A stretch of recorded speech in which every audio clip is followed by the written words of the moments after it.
Bom dia a todos. Esse evento de hoje foi convocado para nós falarmos um pouco sobre a gestão documental. Essa matéria dentro do tribunal era uma matéria que havia pouco conhecimento da nossa unidade. Nós não dispomos aqui no tribunal de um arquivista, mas como a matéria começou a ser tratada com bastante destaque a nível nacional, nós já fomos alvos de auditoria do CNJ recentemente sobre essa matéria. Em 2017, começou um projeto dentro da CGI para implantar essa política de gestão documental. Essa política de gestão documental envolve resoluções, portarias e os instrumentos. Esses instrumentos foram colocados recentemente no SEI, vocês já estão lidando com eles, mas a gente sabe que sem uma capacitação, a aplicação desses instrumentos pode ser comprometida. Então, para levar esse projeto adiante, nós estamos fazendo várias ações. Uma delas é esse evento de hoje, é uma palestra de sensibilização para levar o tema para todos os servidores, mas ele não termina aqui. Ele segue com encontros nas próprias unidades, ou seja, a comissão de avaliação, a comissão permanente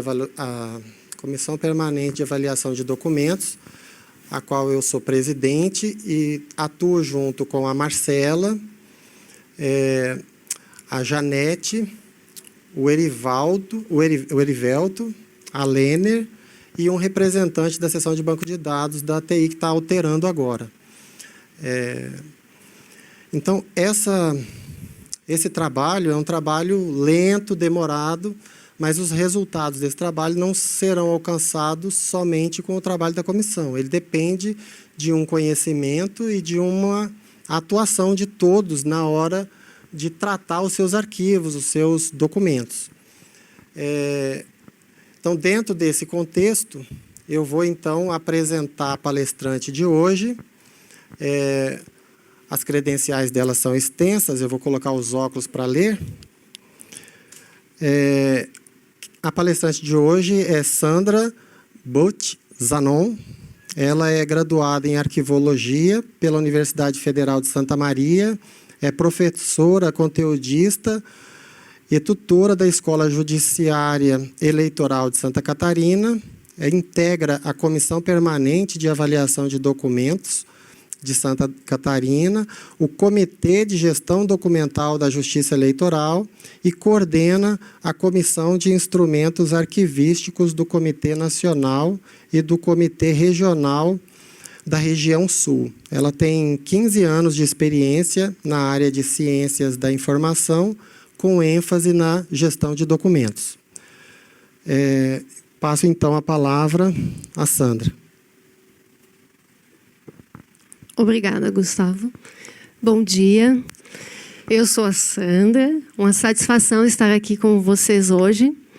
E faz algum tempo que a Marcela vinha conversando comigo, né, por e-mail e telefone, para iniciar esse trabalho e algumas dúvidas que iam surgindo. E nós já estamos desenvolvendo o programa de gestão documental há algum tempo, lá no tribunal, já há alguns anos. Então, a gente já está nessa caminhada. E aí veio o convite para vir até aqui e poder estar com vocês também nessa manhã, conversando um pouquinho sobre esse tema, que é bem importante e dele dependem resultados mais eficientes no dia a dia do nosso trabalho. Então, vamos lá. Antes de começar, eu queria falar para vocês que nós vamos abrir no final para questionamentos. Então, se vocês tiverem dúvidas no decorrer da palestra, vocês vão anotando e, no final, a gente procura esclarecer. Bem, eu trouxe aqui nesse primeiro slide para mostrar para vocês que hoje a informação ela é um insumo com muito potencial. Todos nós sabemos, a nossa vida é movida a informações, diariamente, cada vez mais. Estamos 24 horas conectados. E aí vem muita informação.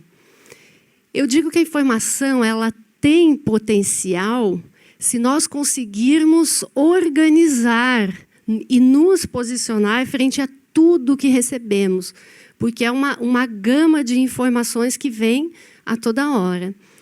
Se conseguirmos organizar a informação, aí nós teremos eficiência, competitividade, teremos acesso ao conhecimento e teremos poder, porque hoje informação também é poder.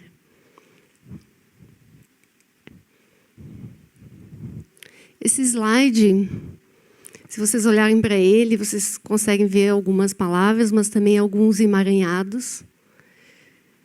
É só para vocês poderem refletir. Isso é mais ou menos o que nós temos hoje em cadeias de bits. É um monte de amontoados de coisas, informações e tudo bagunçado. Então, nós temos que nos esforçar de maneira a conseguir organizar isso aqui. E disso tirar proveito para o nosso trabalho e também para a nossa vida.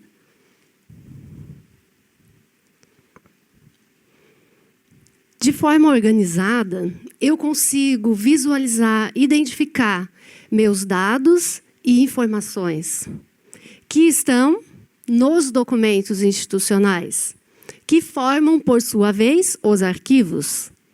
Arquivos organizados significam segurança jurídica e acessibilidade, que, por sua vez, está relacionada à transparência. E a transparência pública, bem como acesso a informações, proteção de dados, são assuntos muito em alta neste momento. Aqui, para vocês entenderem um pouquinho melhor como se dá a constituição dos arquivos. Então, nós temos uma entidade coletiva, no nosso caso aqui, o tribunal. Também, no caso de uma pessoa ou de uma família, também a gente tem constituição de arquivos, que são os arquivos pessoais. Em função do que essa entidade faz, de suas funções, atividades, tarefas, que são guiadas por sua missão, nós teremos a produção e recepção de documentos, que, por sua vez, formam um conjunto de documentos chamado arquivo. Está ali embaixo. Então, tudo isso para dizer para vocês que nem todos os documentos que a gente lida no dia a dia são documentos arquivísticos. E isso é bem importante na hora que a gente vai começar a fazer uma gestão documental, entender o que são documentos arquivísticos.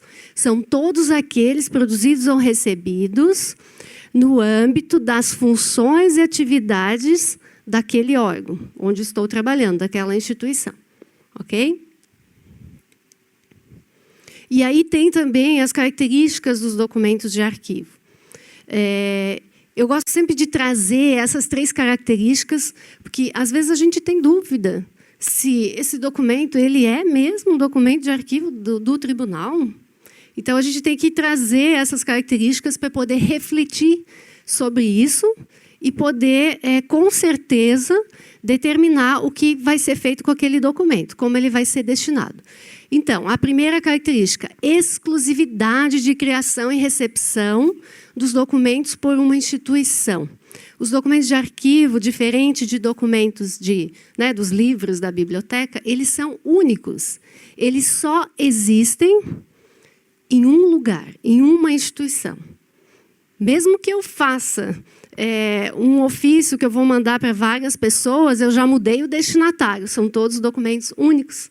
E eles só vão existir num arquivo, que é a origem, ok? A origem dos documentos no curso das atividades do órgão, que eu expliquei agora há pouco. Se não está relacionado com as funções e atividades da instituição, não é considerado um documento de arquivo. E, por fim, o caráter orgânico, que é o que liga os documentos aos outros do mesmo conjunto. Se pensarmos daqui a alguns anos e um pesquisador, um historiador, tiver um único documento de uma instituição, pouco ele vai extrair dali, para fins de pesquisa ou de história. Então, eu preciso que os documentos eles mantenham a sua relação com os demais, de forma que, dali, deste contexto, eu consiga, no futuro, retirar uma informação realmente válida para pesquisa ou para história. Então, se preza muito na arquivística o caráter orgânico, a organicidade dos documentos arquivísticos. Aqui é para explicar um pouquinho para vocês sobre ainda a questão dos documentos.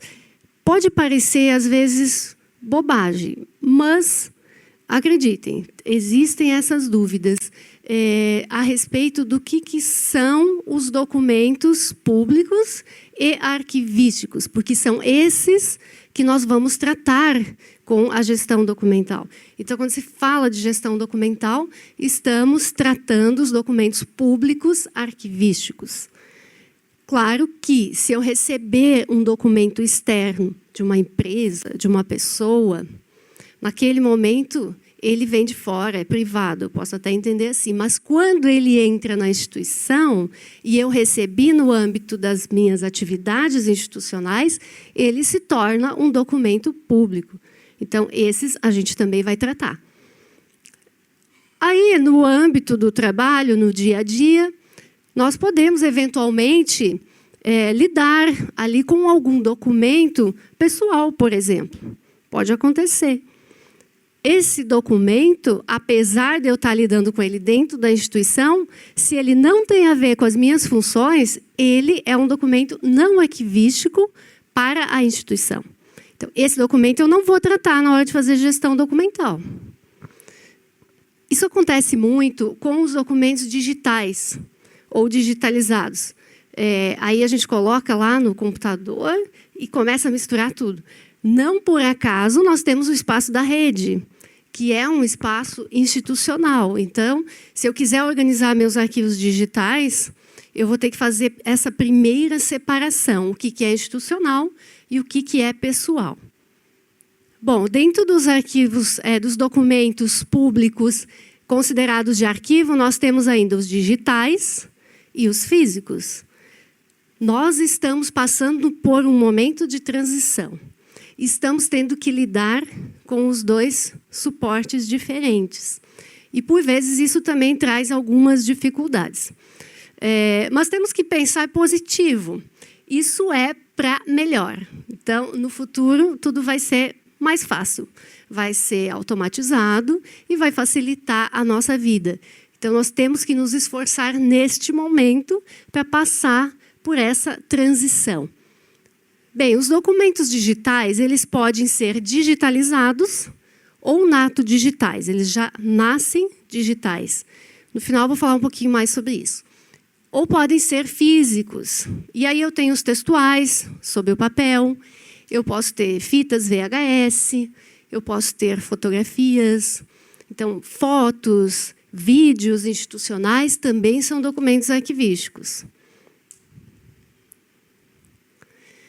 Esse artigo é o primeiro artigo da Lei 8.159, de 91. Essa lei é conhecida como a Lei dos Arquivos. E, em seu primeiro artigo, diz o seguinte: é dever do poder público a gestão documental e a proteção especial a documentos de arquivo, como instrumento de apoio à administração, à cultura, ao desenvolvimento científico e como elementos de prova e informação. Algumas coisas sobre o artigo. Primeiro, a gestão documental, a proteção aos documentos públicos, enquanto públicos, ela não é uma opção das administrações, ela é uma obrigação, constitui-se num dever. Então, é necessário que seja feito. E por que eu faço gestão documental? Por que eu tenho que tratar meus documentos? Para liberar espaço físico? Sim, também.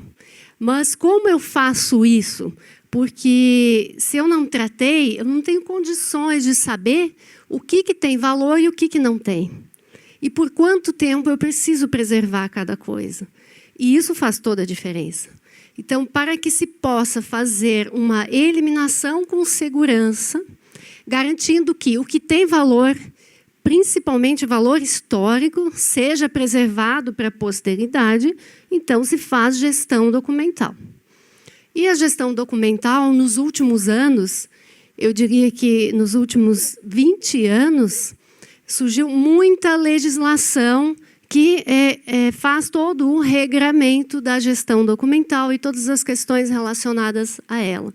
E agora também está entrando toda a parte de preservação digital, porque estamos evoluindo para o documento digital. Ok? Bom, aqui eu trouxe alguns problemas antigos que nós tivemos no nosso tribunal, provavelmente vocês também já tiveram. Documentos eram organizados empiricamente, prejudicando a organicidade, a relação que existia entre eles. Faltava padronização nos métodos de arquivamento, o que prejudicava a recuperação da informação. Havia acúmulo de documentos físicos, informações digitais, arquivísticas, sem tratamento, inclusive nos computadores locais dos próprios usuários, porque não havia uma centralização, um sistema onde os documentos arquivísticos deviam ser armazenados e tratados. Informações corporativas estavam dispersas e misturadas com outras informações. Vejam, isso tudo foi no início dessa nossa era digital, isso já tem algum tempo. Documentos e informações digitais não eram considerados documentos de arquivo. Isso também já aconteceu. No início havia esse entendimento equivocado de que, se estivesse no computador, eu não precisava mais me preocupar. E agora, com o tempo, até quem é da TI, eu não sei se tem alguém aqui. Ninguém? Tem? Lá no fundo. Hoje vocês concordam comigo que documentos digitais também precisam ser tratados. É verdade ou não é? Eles concordam. É para dizer para vocês que eu não estou equivocada sobre isso. Por quê? Bem ou mal, o documento digital, ele também ocupa um espaço. É um espaço virtual, mas ele ocupa. Então, eu preciso fazer a gestão e tratar esses documentos, porque senão meu sistema vai ficar sobrecarregado. Isso, na prática, já vai implicar em demora no meu trabalho, porque ele vai rodar mais devagar. E como é que eu faço depois a preservação digital? Então, eu vou continuar tendo documentos históricos e eu preciso preservar para a posteridade, porque senão, no futuro, vão dizer que o tribunal nunca existiu. Não há nada sobre o tribunal. Não é isso que a gente quer. Então, eu tenho que fazer um recolhimento dos documentos digitais. E aí, hoje, a gente já tem sistemas que fazem a custódia desses históricos digitais. Então, tudo isso a gente precisa pensar e entender. Ok? Então, vou falar um pouquinho da trajetória da gestão documental lá no TRE de Santa Catarina. Essa linha, eu não vou entrar nos detalhes, só para vocês verem que, como o Gustavo falou no início, esse trabalho de implementação da política de arquivos não é uma coisa rápida e também não vou mentir para vocês, não é fácil. E quem está à frente, como é o caso da comissão da CGI, claro, a gente vai buscar sempre a maneira mais fácil de implementar tudo o que for necessário e da maneira mais eficiente possível, buscando, inclusive, as boas práticas que já existem em outros órgãos e outros tribunais. Mas é um caminho a ser percorrido. Então, lá, já em 97, se começou aprovando algumas tabelas com prazos de guarda. O que a lei diz sobre isso? A lei fala que não podemos eliminar documentos históricos públicos. Então, a lei não permite que se faça eliminação em órgãos públicos sem que se tenha um plano de classificação e uma tabela de temporalidade. Como nessa época, 97, a gestão documental ainda não estava no seio da administração, vamos dizer assim. Então, se começou a fazer algumas tabelas pontuais para unidades que precisavam destinar seus documentos. E, salvo engano, o que o Gustavo me falou aqui é mais ou menos assim, né? Hoje nós temos tabelas para zonas, por exemplo. É só para uma parte das unidades do tribunal, né? Só uma parte. Enfim, isso aconteceu lá também. E foi assim até chegar o programa de gestão documental e ser estabelecido por resolução. Bom, lá, o que mais posso falar para vocês? Foram criadas algumas ferramentas informatizadas para ajudar no trabalho do dia a dia. Já em 2007, foi criado lá um workflow, é um formulário eletrônico chamado Breve, e ele ficou com esse nome, Breve, porque ele abreviou alguns processos de trabalho, tá? E ele vai ser substituído agora com o sistema de gestão documental. Mas ele serviu, e serviu muito bem, por longos 12 anos, né? Aqui, em 2011, já foi instituído o uso da assinatura digital em alguns documentos. Foi publicada a ordem de serviço da seção de arquivo, como que os documentos deveriam ser transferidos e recolhidos para o arquivo. O PAI já se começou a trabalhar com ele em 2013. O PAI é um sistema de processo administrativo eletrônico que nós utilizamos lá e ele está sendo adaptado para ser o sistema de gestão documental do tribunal hoje. Bom, aí em 2015... Não, antes, em 2014... foi disciplinado o programa de gestão documental na Justiça Eleitoral. Vocês estão vendo aqui. Então, já são 5 anos que a gente está trabalhando para que a gestão documental chegue em todas as unidades e em todos os servidores. Em 2014, foram publicados os primeiros instrumentos do tribunal, que tinham como base os instrumentos do TSE, mas eles não eram aplicáveis no regional. Então, se tinha muita dificuldade de colocar os instrumentos em prática. E os instrumentos eles precisam ser práticos, porque se você não conseguir aplicar, eles não vão servir para muita coisa.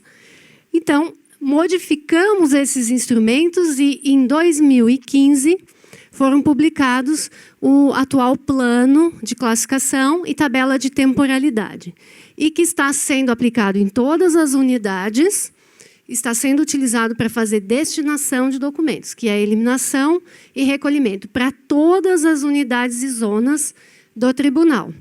Esse modelo de plano e de tabela que o Gustavo falou, que o tribunal aqui também está adotando. Porque, se formos pensar, todos os regionais, eles fazem mais ou menos as mesmas funções e atividades. Então, com uma adaptação, inserindo as peculiaridades do tribunal local, é possível também utilizar esses instrumentos. E é o que a comissão aqui está fazendo, né? Então, eu pergunto, como estão os arquivos do TRE do Mato Grosso? Todos vocês ainda têm arquivos nas suas salas de trabalho? Ainda estamos falando dos arquivos físicos, porque é o legado. Agora, com a evolução para os documentos digitais, nós não vamos mais, cada vez menos, vamos produzir documentos físicos. E vai chegar uma hora que realmente não vai ter mais o físico. Bem, o que está sendo feito para cuidar dos documentos institucionais do tribunal? Ou melhor, da história que eles contam, porque isso também é importante. Então, tem aí a iniciativa da comissão e as outras ações que virão. Para fazer a implementação da política e todas as demais ações que vão se seguir, nós temos que atentar a toda a questão legal. E como eu falei para vocês, hoje o arcabouço legal voltado para a gestão ele é muito grande. Aqui só alguns itens, tá? Algumas normas para vocês poderem entender um pouquinho o que pauta de maneira mais o que é mais importante para nós, nos tribunais, fazemos a gestão documental. A Lei 8.159, a resolução do TSE de 2012, que estabeleceu o Programa de Gestão Documental, Sistema de Arquivo, Fundo Histórico Arquivístico e o Comitê de Gestão Documental no âmbito da Justiça Eleitoral. Essa resolução a gente tem que atender. As recomendações do CNJ, que é a 37 de 2011 e a 46 de 2013, que estabeleceram o PRONAME. A resolução CNJ 91, de 2009, que definiu o MOREC Jus. O MOREC Jus é uma publicação que fala de todos os requisitos necessários para que sistemas informatizados façam gestão arquivística de documentos. E, por fim, também tomamos como referência as normas e diretrizes emanadas pelo Conselho Nacional de Arquivos. Eu destaquei alguns itens dessas duas normas, do TSE e do CNJ. Essa recomendação do CNJ, de 2011, ela recomenda aos órgãos do Poder Judiciário a observância das normas de funcionamento do PRONAME, que nada mais é do que o Programa Nacional de Gestão Documental e Memória do Poder Judiciário. Como o Gustavo falou, estamos sendo auditados pelo CNJ acerca da gestão documental e também da memória institucional.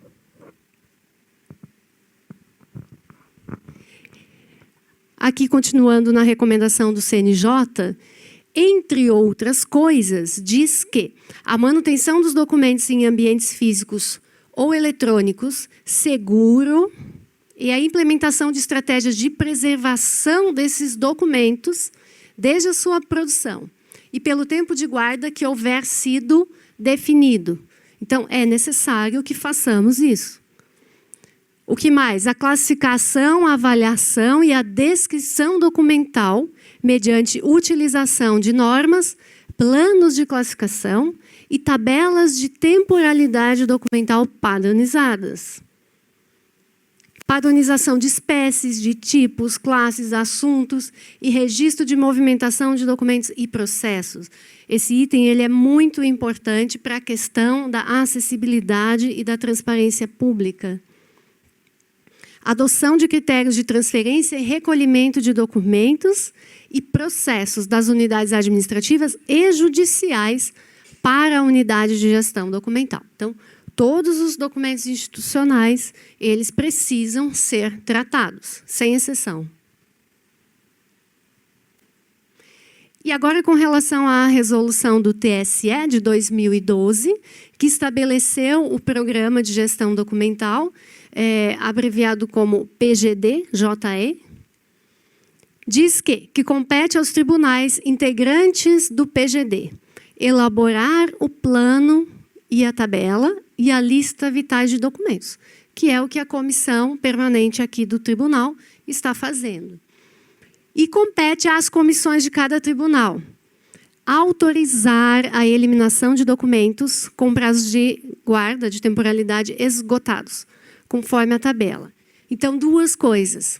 Os documentos só podem ser eliminados de acordo com os prazos definidos na tabela de temporalidade e a eliminação, ela precisa ser autorizada pela Comissão Permanente de Avaliação de Documentos.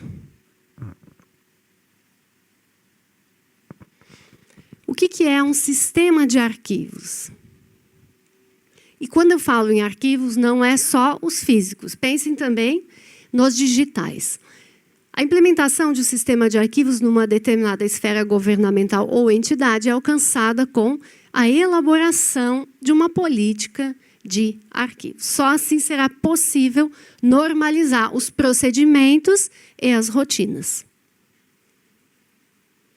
E o que é a gestão de documentos? A lei diz o seguinte: é o conjunto de procedimentos e operações técnicas referentes a quê?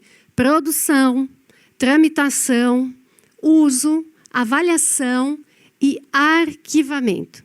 E fase corrente e intermediária dos documentos visando a sua destinação, que pode ser a eliminação ou o recolhimento para a guarda permanente.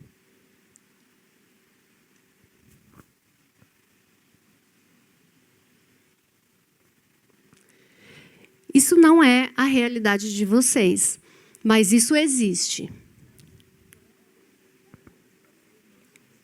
Vocês estão...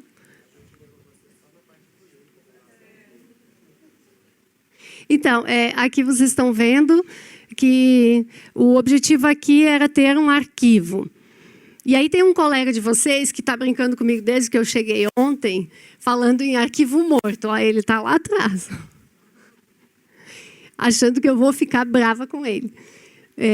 Na verdade, assim, ó, quando está nessa situação, eu até concordo que o arquivo está morto, porque você não tem condições de localizar nada. Imagina o desespero de uma pessoa que precisa de um documento e é colocado nessa sala para procurar esse documento, né? Ele vai ficar dias aí, vai ter que revirar tudo, né? E mais, um arquivo, ele não pode armazenar outras coisas que não sejam documentos, de preferência documentos tratados. Então, ali vocês estão vendo que tinha outros materiais. Materiais apreendidos, material de consumo, patrimônio, enfim. Então, essa situação a gente não quer. Ah, o S caiu para baixo ali.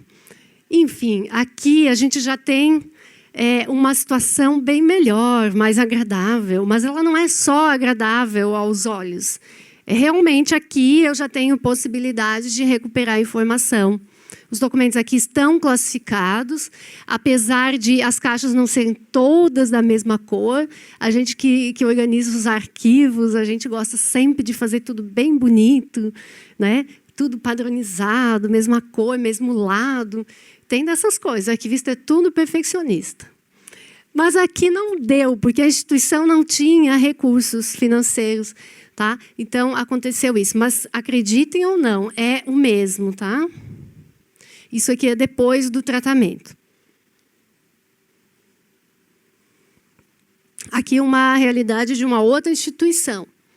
Não estava tão ruim, mas ainda está ruim, né? Vocês estão vendo ali, as caixas estão muito cheias, abertas, não tem identificação, tem caixa de vários tamanhos, tem documentos em mau estado de conservação. E no lado, os documentos tratados, adequadamente organizados, catalogados. Então, é outra coisa. Depois que o arquivo estiver pronto, viu, Janete? Todo mundo vai lá te visitar. Então, aqui, alguns benefícios da gestão de documentos. A liberação de espaço físico é um deles, porque a gente vai conseguir reduzir a massa documental com segurança. Preservação de documentos históricos é outro resultado da gestão, porque nós vamos conseguir identificar os documentos que têm valor histórico para a instituição. Consequentemente, também teremos agilidade na recuperação das informações, maior eficiência administrativa, racionalização da produção e do fluxo documental. Isso a gente também consegue com a gestão documental. Inclusive, a comissão agora está fazendo isso, né? Mapeando, levantando todos os tipos que são produzidos, todos os processos, para já colocar lá no sistema, no SEI, de vocês, tudo mais ou menos pronto. Esse tipo, já essa classificação, esse processo, essa classificação. Vamos facilitar ao máximo para vocês. Isso é racionalização de fluxo documental. Então, não vai mais ter diversos tipos diferentes de documentos para a mesma coisa. E acreditem ou não, isso acontece. E, por fim, então, o uso adequado da tecnologia aplicada à documentação, o que também é bem relevante.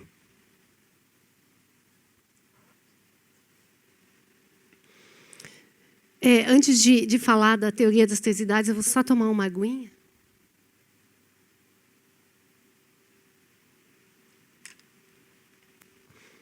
Vocês sabiam que os documentos, eles também têm um ciclo de vida? E era isso que eu estava explicando para o colega de manhã, que os arquivos eles não são mortos, eles vivem. E aqueles que são recolhidos para preservação, lá no arquivo histórico ou central, arquivo central, é justamente os que vivem para sempre. Porque dizer que um documento de arquivo é permanente não é dizer que ele vai ficar guardado por 100 anos. Às vezes existe essa ideia. Eu sei que a gente dificilmente vai viver mais de 100 anos. Mas eles vão ficar e eles vão nos passar, na verdade. O permanente quer dizer para sempre. E aí os trabalhos do arquivo histórico, aí já são outras atividades, né, de terceira idade que a gente fala, eles vão buscar também a preservação dessa documentação para sempre. Bem, os demais, os que vão ser eliminados, nem esses não vão morrer, se a gente for pensar bem, porque hoje vai tudo para reciclagem, então eles vão renascer. É ou não é? Então, vamos lá. A primeira idade dos documentos está nos arquivos correntes, que são aqueles que estão nas unidades. E por que um documento fica no arquivo corrente por determinado tempo? Como se define quanto tempo vai ficar no corrente, quanto tempo vai ficar no intermediário? Define-se com base na frequência de uso, na necessidade de uso daquele documento. Então, quanto mais eu preciso consultar e por mais tempo, aí eu vou ficar com eles mais tempo na minha unidade. Não cada ano eu vou mandar para o intermediário. Não é assim. Cada tipo de documento, em função da atividade que o produziu, ele pode ficar mais ou menos tempo na unidade, que é o arquivo corrente, bem como no arquivo intermediário, que é o arquivo de segunda idade. Aí ontem também já surgiu a dúvida. Será que eu tenho que ter um espaço chamado de arquivo intermediário para que, de acordo com a tabela, quando meus documentos saírem do arquivo corrente, passou aquele tempo do arquivo corrente, eu mando meus documentos para outro espaço físico?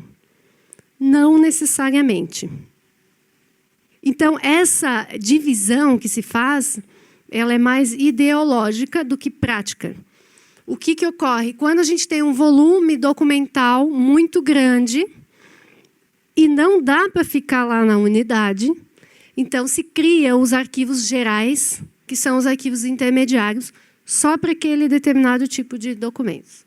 Como pode acontecer com documentos financeiros, que geram um volume grande de papel, né? Então, se movimenta esses arquivos para um arquivo intermediário. Supõe-se que nessa idade os documentos eles são menos consultados. Então, se eu precisar deslocar para um outro espaço físico, eu não vou ser prejudicada no meu dia a dia de trabalho, porque eu não vou precisar toda hora ir lá, né? Então, essa é a lógica. E, como eu falei, o arquivo permanente é da melhor idade, terceira idade dos documentos, mas só vão para lá aqueles que têm valor histórico. Aqui, para ilustrar, para quem é mais visual, é esse ciclo vital dos documentos. Que ali vocês estão vendo, tem as 3 idades. Fase corrente é a primeira idade. E fase intermediária e permanente, ali nós temos a segunda e a terceira idade, que pode ou não estar no arquivo central. Então, algumas unidades vão transferir seus documentos em segunda idade para o arquivo central, mas nem todas. Até porque, senão, o arquivo não vai dar conta. E quem vai definir isso e dar as diretrizes é a administração, juntamente com a CEPAD, de acordo com a realidade de cada tribunal.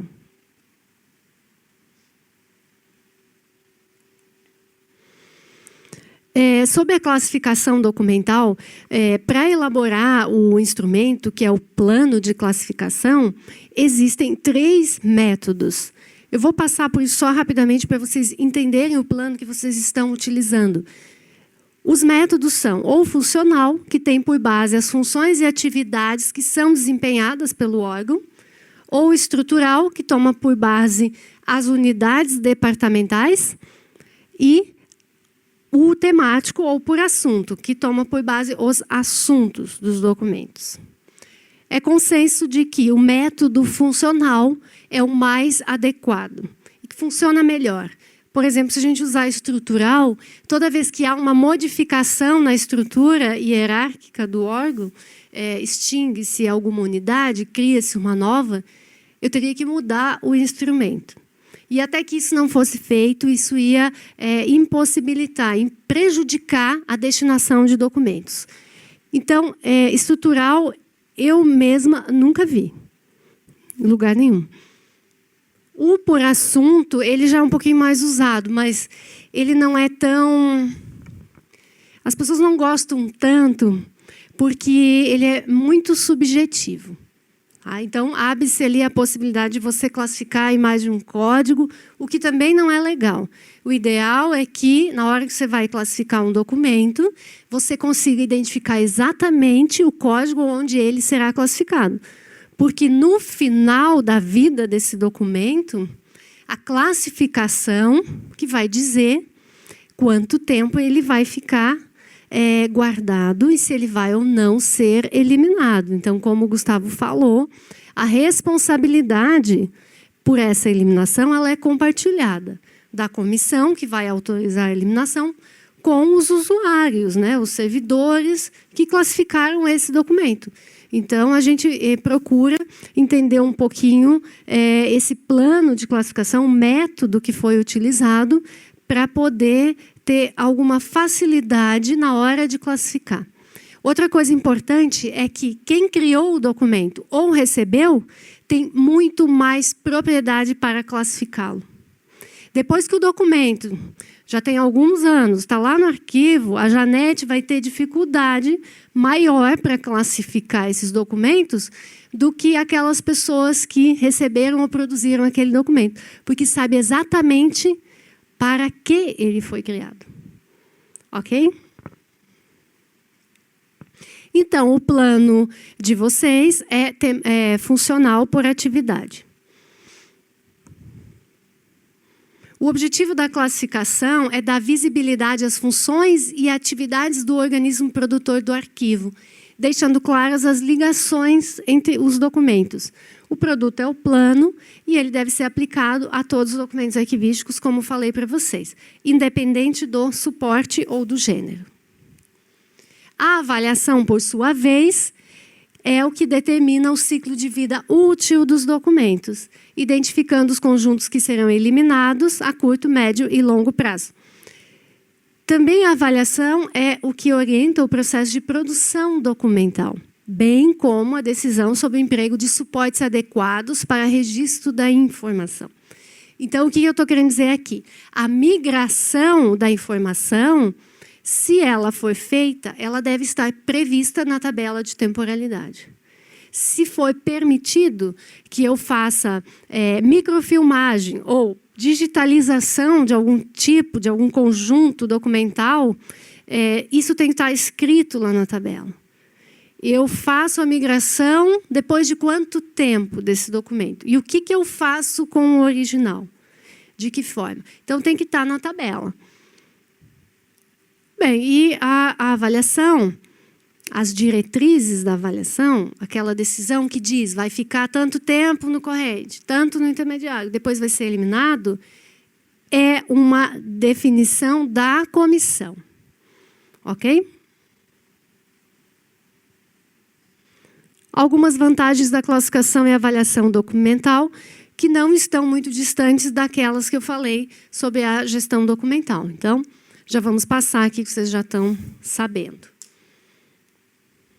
A tabela de temporalidade é um instrumento fundamental da avaliação, porque é lá que vai estar registrado todo o ciclo vital.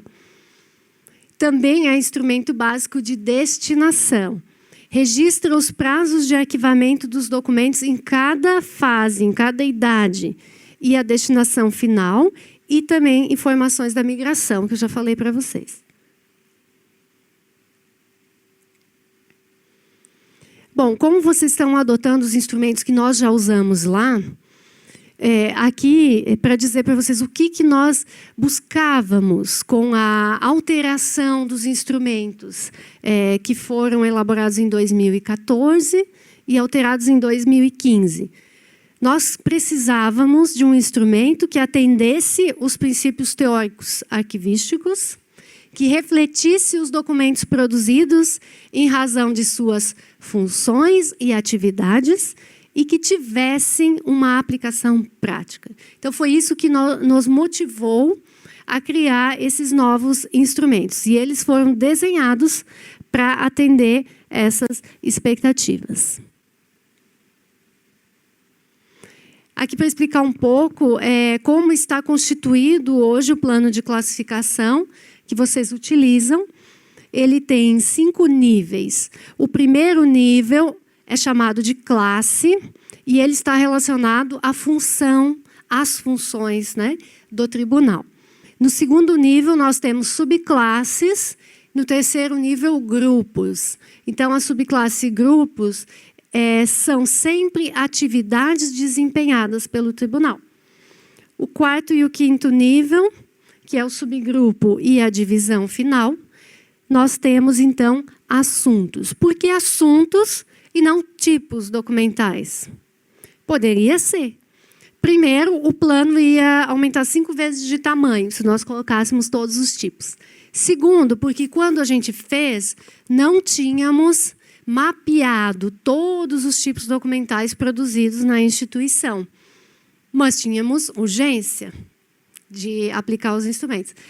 Então, veio a ideia de colocar no último nível o assunto.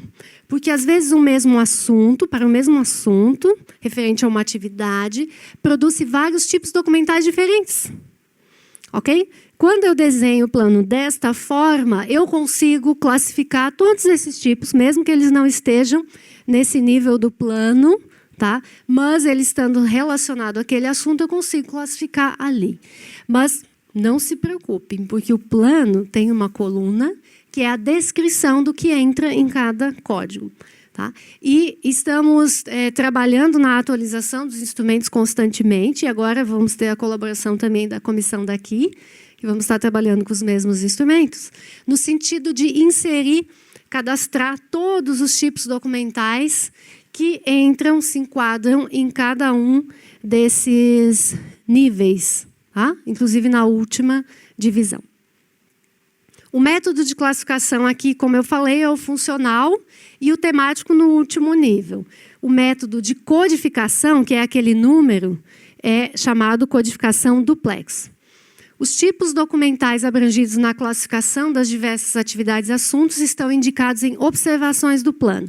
E, na época, o plano foi desenvolvido com base nas classificações do TRE de São Paulo e do CNJ. Mas eu quero acrescentar que o CNJ mudou os seus instrumentos arquivísticos recentemente, ok? Então, aqui é uma ilustração bem resumida do plano. Vocês estão vendo que estamos trabalhando com 3 grandes funções do tribunal, que é a administração geral, abrange toda a parte de atividades da área meio, e 2 funções voltadas para a área fim, que é decisão e julgamento e administração e disciplinamento de eleições. Então, as classes, a primeira tem 5 subclasses, que já vai subdividindo os documentos produzidos em função de cada uma dessas atividades. Na classe 2, só temos 2 subclasses, bem como na classe 3. Então, quando você vai fazer classificação, eu sei que hoje com o sistema facilitou muito. Você digita lá uma parte do nome do documento, o sistema é inteligente, ele já vai buscando as classes, né, os códigos possíveis, as classes possíveis. Ok. Aí, quando você tem os seus documentos físicos, e vocês vão ter que tratar os físicos também, para poder destinar, às vezes surge alguma dificuldade de aplicar o instrumento. E aí eu gosto sempre de ensinar, e no futuro vocês vão ter aí, podem ter, né, oficinas práticas, o que é bem interessante, que quando eu tenho um documento, eu já olho nas classes e eu identifico a qual função ele está relacionado. E aí eu já elimino 2. eu vou ficar só com uma classe. Bom, se eu ficar com a 2 ou com a 3, facilitou ainda mais. Eu só tenho 2 subdivisões em cada. Mas se for na de cima, também não é difícil. Se for um documento de aquisição, por exemplo, eu já sei, né, que eu estou trabalhando com a administração de patrimônio, material e serviços. Então, eu já vou só naquela subclasse. E aí eu evito de me perder no plano inteiro de códigos. Ok? Só uma dica. Como eu falei, não é fácil, tá? Mas é possível e a TI nos ajuda muito. Então, o que nós fizemos lá 5 anos atrás, quando tudo começou? Montamos um curso de gestão da informação e, na época, a ideia era fazer vários módulos. Nós começamos com o básico, que era a gestão documental. Então, essa parte mais conceitual, mais inicial, explicando como foram desenvolvidos os instrumentos, como aplica. Tá? É um curso EAD, inclusive a gente já fez para outros tribunais e eu acredito que, se houvesse interesse da administração, seria possível também trazer o EAD para cá. Mas isso é com a administração. Tá? Na época, o curso era obrigatório para todos os servidores. Era EAD.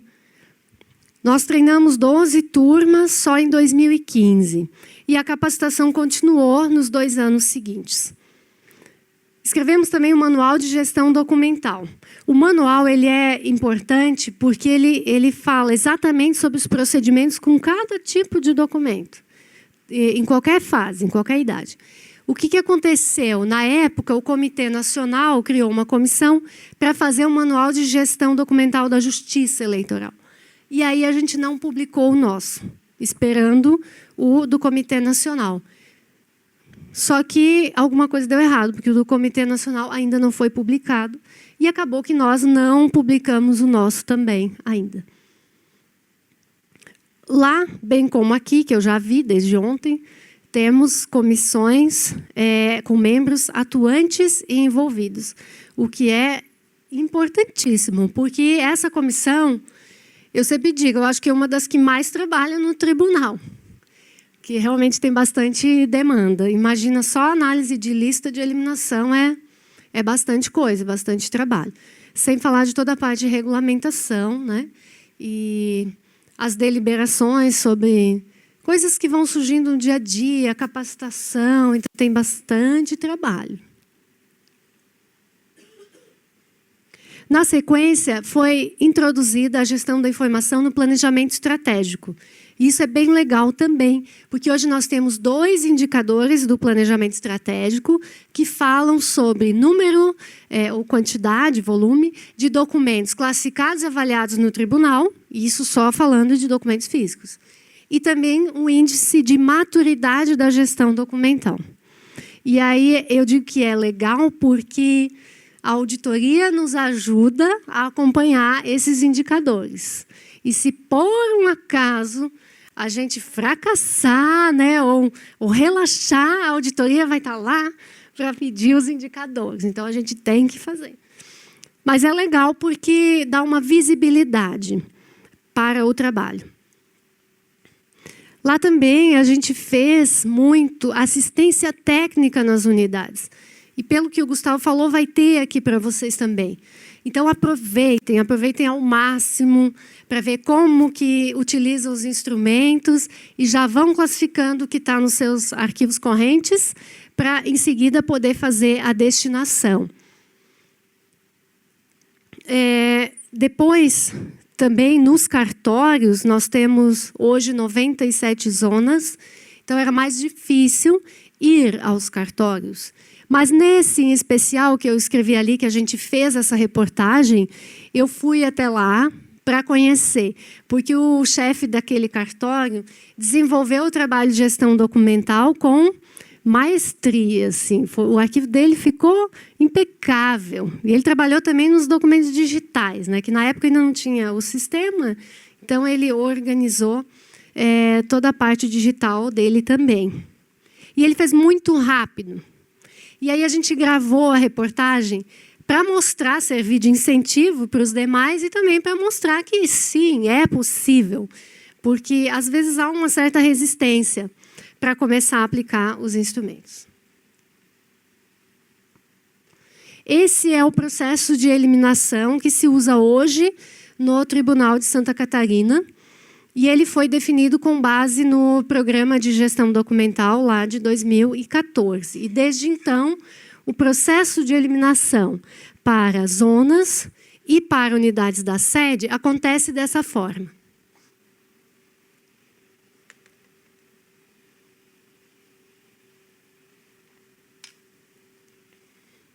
Rapidamente, não só para vocês entenderem, a própria zona faz a lista de eliminação, claro, após ter classificado seus documentos e avaliado, ela faz a listagem de eliminação. Aí a listagem vem para a comissão, que analisa e aprova a eliminação. Às vezes tem que fazer algum ajuste, ou a gente pode estar detectando ali uma incorreção na classificação, pode acontecer.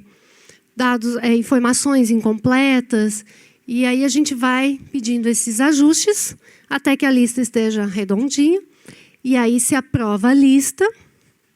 A zona produz e publica o edital. Depois de 45 dias do edital, a zona faz a descaracterização dos documentos, emite o termo de eliminação e encerra o processo, arquiva o processo. Tudo isso tem que estar documentado. Autua-se um processo de eliminação de documentos. Na sede, há só uma eliminação, que é a eliminação do tribunal. Não existe uma lista de eliminação para cada unidade. Na verdade, cada unidade faz a sua, mas quando chega lá na CEPAD, a gente faz um agrupamento e se faz uma única lista, que é a lista do tribunal. E o processo, todo o procedimento é o mesmo. Ok? Então, a eliminação da sede, ela é coordenada pela comissão. Mas cada unidade faz a relação dos seus documentos, ok? Realizamos lá, construímos, junto com a TI, essa ferramenta que está dentro de um repositório de documentos digitalizados chamado eDocs. E aí criou-se uma ferramenta só para automatizar o processo de eliminação. Então, essa ferramenta ela corre paralelo com o processo, que é eletrônico. Aqui não se autua o processo é autuado lá no PAI. Mas aqui é possível você fazer a lista. Então, você só diz o tipo de documento que você tem, já seta a classificação, informa o período e a quantidade. E aí ele vai gerando a listagem de eliminação. E ali na última coluna, vocês estão vendo, nas duas últimas, que é possível para a comissão, dessa forma, acompanhar todas as eliminações em processo. Tudo que está acontecendo está aqui. A comissão aprova pela ferramenta também. Se precisar devolver para ajuste, já volta aqui na ferramenta. Tudo automatizado. O edital e o termo também saem por aqui. Depois que chegar nessa fase, o usuário final ele só aperta um botão e o sistema gera. Tá?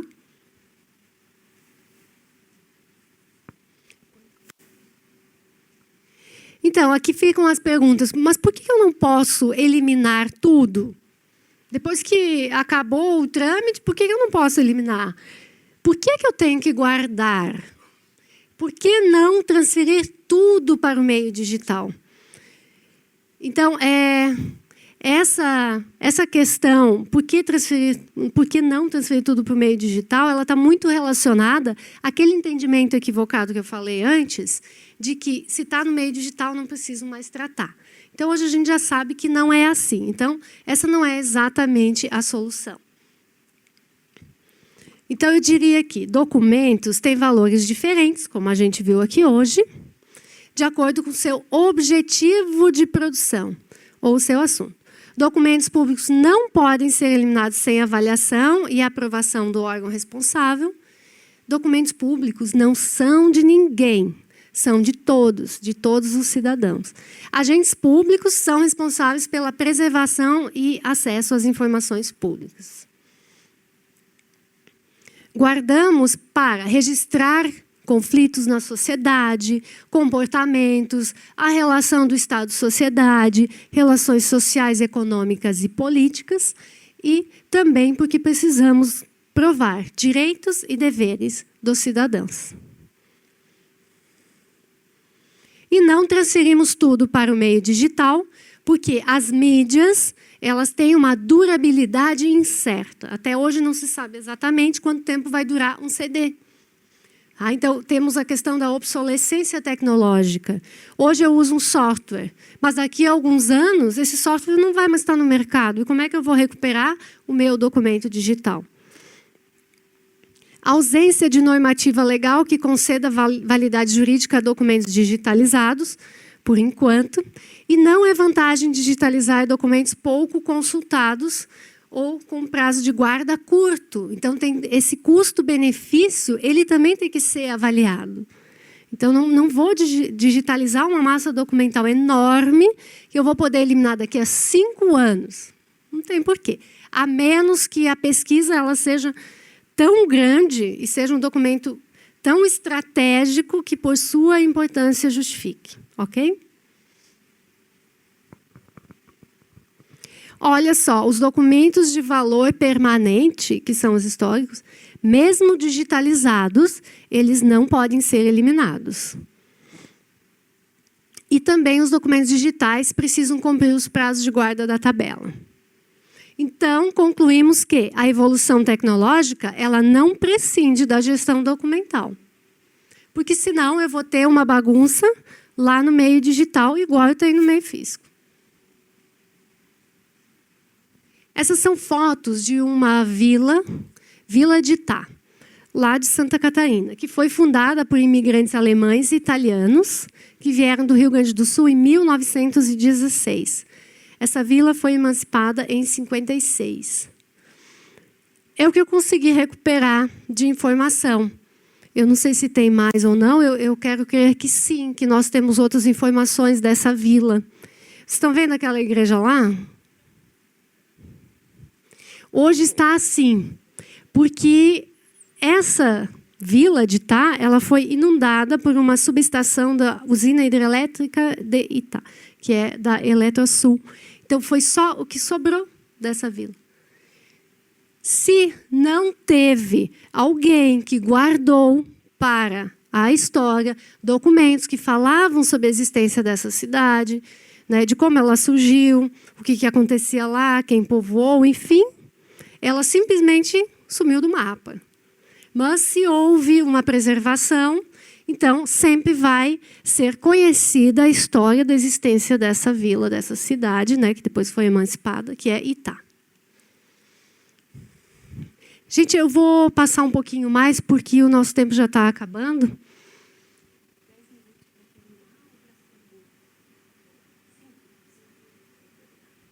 Tá, isso aqui é bem importante, que hoje a gente fala de documento digital e temos que compreender que o documento digital ele pode ser um nato digital ou digitalizado. E ainda há diferenças entre eles, ok? E para documentos digitais, nós temos uma série de requisitos que precisam ser eles precisam ser atendidos para que esse documento digital tenha validade jurídica, validade legal. Eu não vou entrar nesse assunto agora, porque, na verdade, é um outro assunto e bem extenso, que é toda a questão da preservação digital. Mas tem aqui algumas normas, também as ISOs aqui, se vocês quiserem depois consultar. Principalmente o pessoal da TI, né, às vezes, se precisar, dá uma olhadinha. A MP 2202 de 2001, todos conhecem, que é a da certificação digital. E sabemos, então, que documentos públicos digitais, para que tenham valor legal, eles precisam ser assinados com ICP Brasil. O documento nato digital é aquele que nasce, tramita e é destinado eletronicamente. Então, se eu imprimir um nato digital, eu vou ter uma cópia. Aqui, então, para finalizar, só para dizer para vocês que o documento físico ele tinha forma, conteúdo e era registrado sobre um suporte. E essas 3 qualidades eram inseparáveis. Agora, no documento digital, o que mudou? Mudou que o suporte está separado.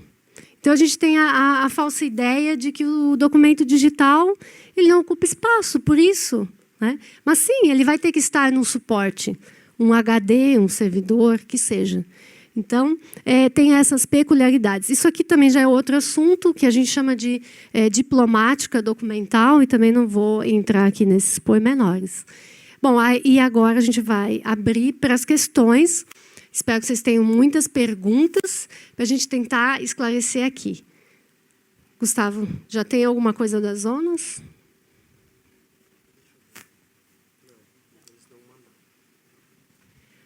As zonas estão nos assistindo, mas até agora não chegou nenhuma dúvida. Alguém aqui tem uma pergunta? Lá. Não sei se precisa do microfone. Eu trago de volta. Quem?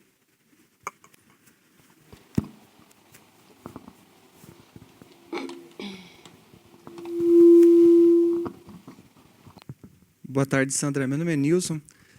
Primeiro, só para esclarecer para os colegas aqui, em relação ao sistema que você havia falado antes, quando você citou o PAE, né? O PAE, o Processo Administrativo Eletrônico do TRE de Santa Catarina, ele é muito diferente do nosso sistema, porque o nosso também chama PAE. Na verdade, o nosso sistema é baseado no PAD, que é o Processo Administrativo Digital do TRE do Paraná, que, por uma questão lógica, a gente preferiu não usar essa expressão PAD para não confundir com processo administrativo, né? Disciplinar. Então, nós alteramos o nome para PAE. Então, apesar de termos um sistema com o mesmo nome, o sistema de Santa Catarina é utilizado somente por vocês e o PAD era o nosso sistema que era utilizado por, na época, 11 tribunais. Né? Mas a pergunta não era sobre isso, é sobre outro assunto. Você falou em telas anteriores, aí, dizendo que quando você digitaliza um documento, você não pode descartar o original. Né? Eu acompanhei a MP, que depois virou lei, da liberdade econômica, e uma das alterações que ela fez foi justamente alterar. Nós tínhamos 2 leis antes, né? Uma lei que regulamentava a microfilmagem, e aí, no caso da microfilmagem, permitia o descarte do documento original, ou seja, você microfilmava e depois descartava. E a lei da digitalização, ela tinha no texto original a mesma lógica, ou seja, permitir que, ao digitalizar, poder descartar, mas isso foi vetado, né, e acabou não sendo implementado. Mas agora, recentemente, a Lei da Liberdade Econômica, ela incluiu um artigo 2A, 2A, né, o artigo 2A, que permite, então, esse descarte. E eu me lembro das discussões que teve no Congresso Nacional, dizendo o seguinte: olha, o documento histórico, esse pode até digitalizar, mas esse não é para eliminar.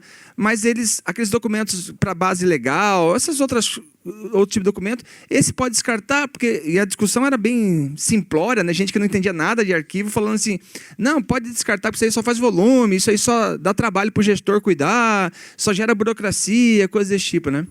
Então, dizer que atualmente o gestor pode, né? Não estou dizendo que deve, estou dizendo que pode, atualmente, depois de digitalizar, tem base legal para permitir o descarte do documento físico, né? Porque você trocou de plataforma. É claro que, para que isso aconteça, tem que seguir todo um procedimento para que isso pudesse acontecer. Eu queria que você pudesse falar mais um pouquinho sobre isso, sobre se é recomendável ou não a gente se livrar desse arquivo físico. Né?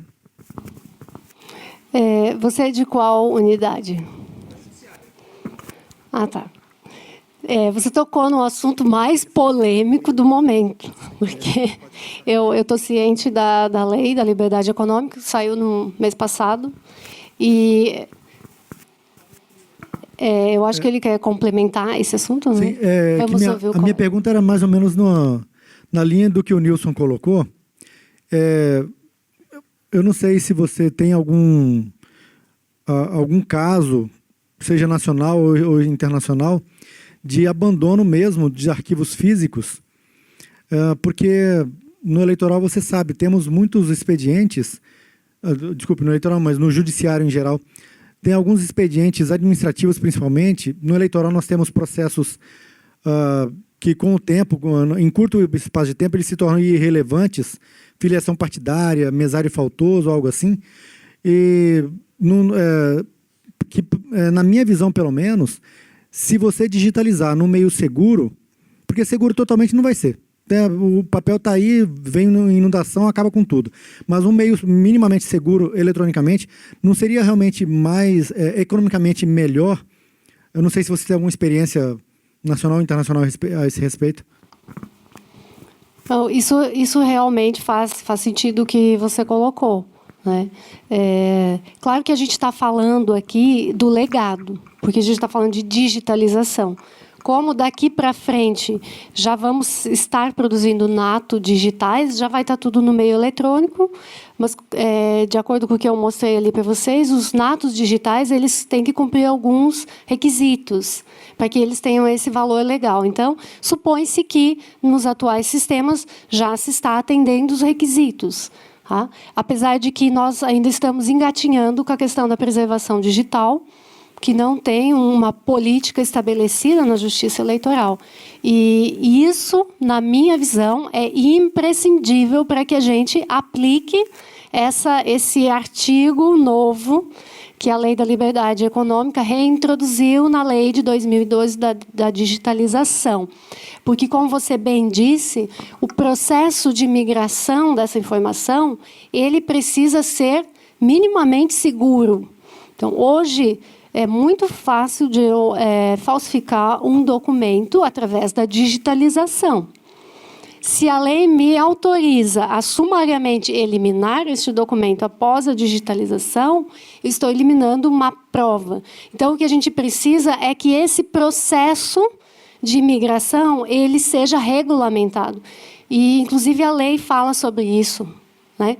Então, lá no nosso tribunal, nós já discutimos a questão no âmbito da coordenadoria e também o Comitê Nacional já está discutindo. Então, já vem um questionamento para as comissões, inclusive a nossa comissão já se manifestou na semana passada, e o comitê vai estar se reunindo no próximo mês para tratar dessa nova lei, de como isso vai ser implementado no âmbito da Justiça Eleitoral. Mas a própria lei prevê a necessidade de regulamento para alguns conjuntos documentais, como documentos financeiros, por exemplo. E também há muitas dúvidas ainda com relação a documentos de pessoal, que têm um prazo de guarda muito longo e que provam direitos e deveres dos servidores. Então, assim, não sei ainda como vai ser aplicado. Mas, neste momento, nós ainda estamos seguindo as diretrizes da política vigente, né, da gestão documental, e aguardando uma regulamentação superior com relação à implementação desse artigo, que permitiu, ou vai permitir daqui para frente, a eliminação de tudo que está no papel que não seja histórico, porque a lei resguardou os documentos históricos. Mas só isso será que será o suficiente? Não sei. Não sei ainda. Ele perguntou se eu conheço alguma experiência internacional ou até nacional. Eu não conheço. Não tenho notícias. Só acho perigoso começarmos aí a digitalizar e jogar tudo fora. Não pode ser desta forma, né? Mais alguma pergunta?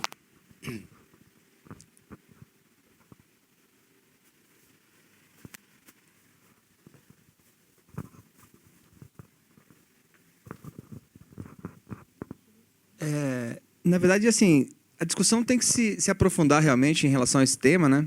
Eu não tenho dúvida em relação ao documento histórico, como estava na discussão lá no Congresso, mas em relação a outro tipo de documento é mais complexo, né?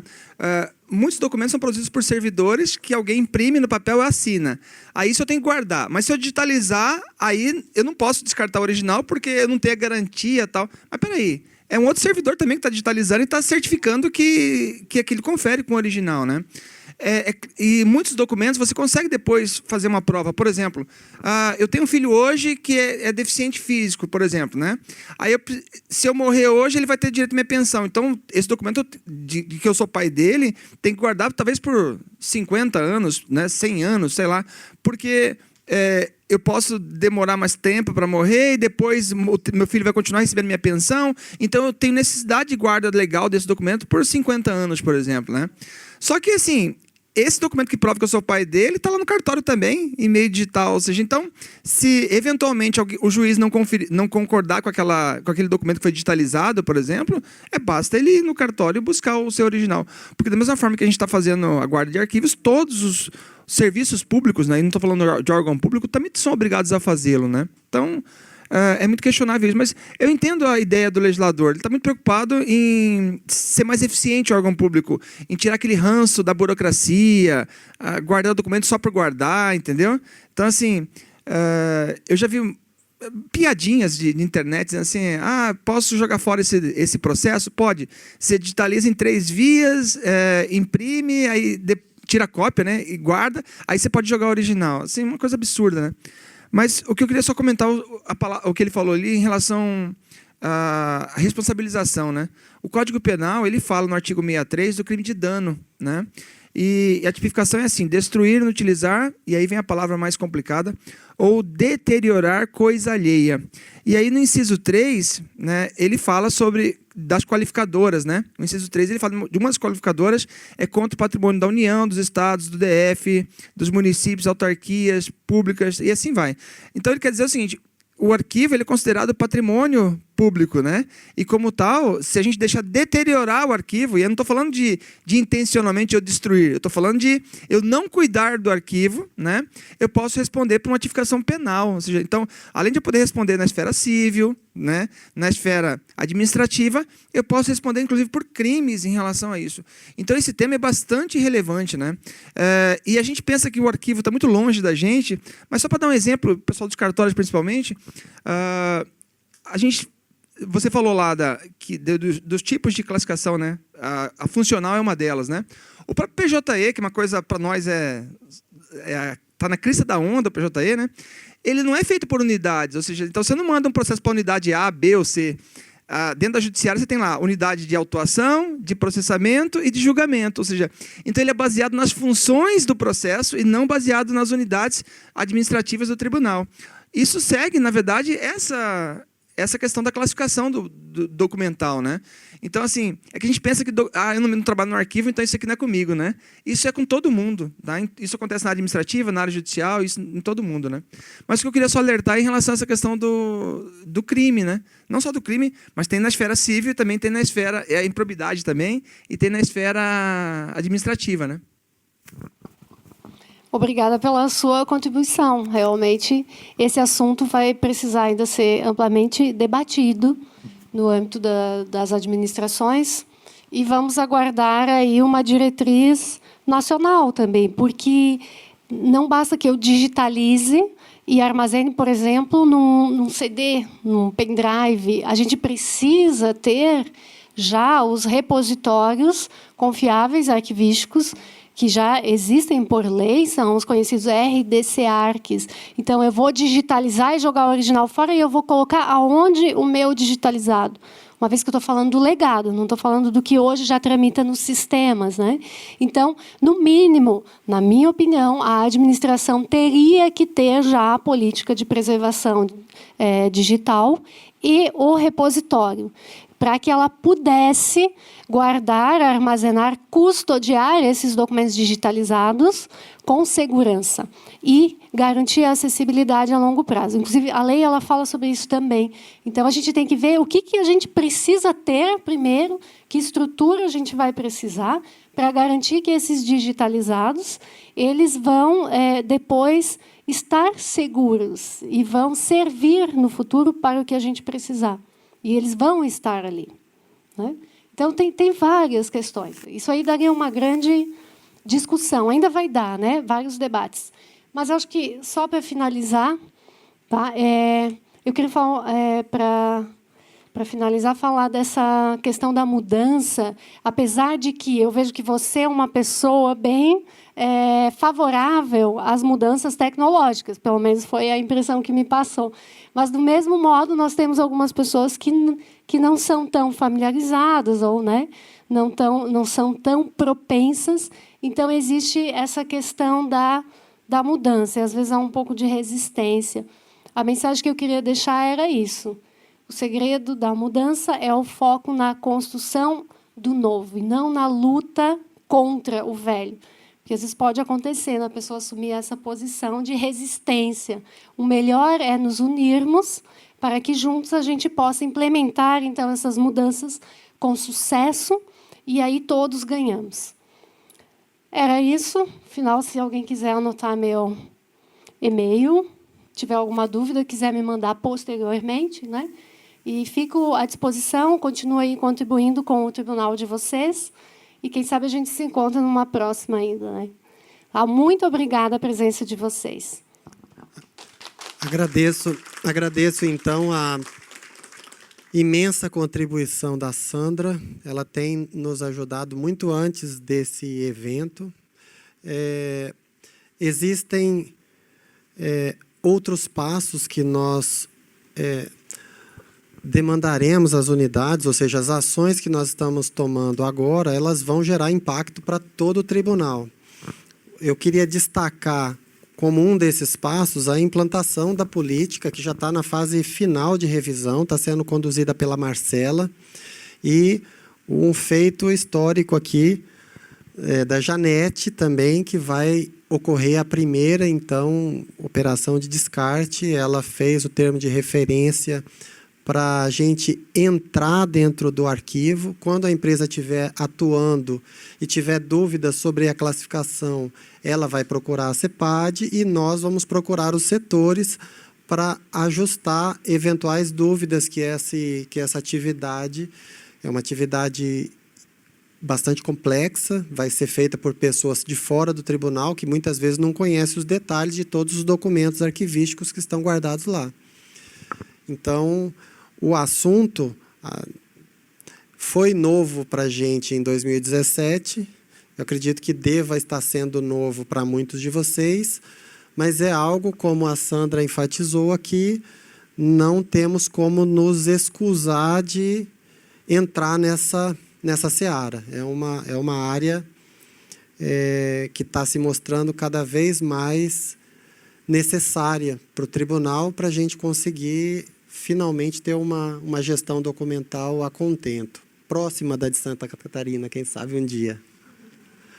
Sandra, mais uma vez, obrigado. Nosso tribunal é muito grato pela sua contribuição e certamente esses contatos que estão aí vão acionar o seu celular muitas vezes, ainda. Obrigado, agradeço a presença de todos.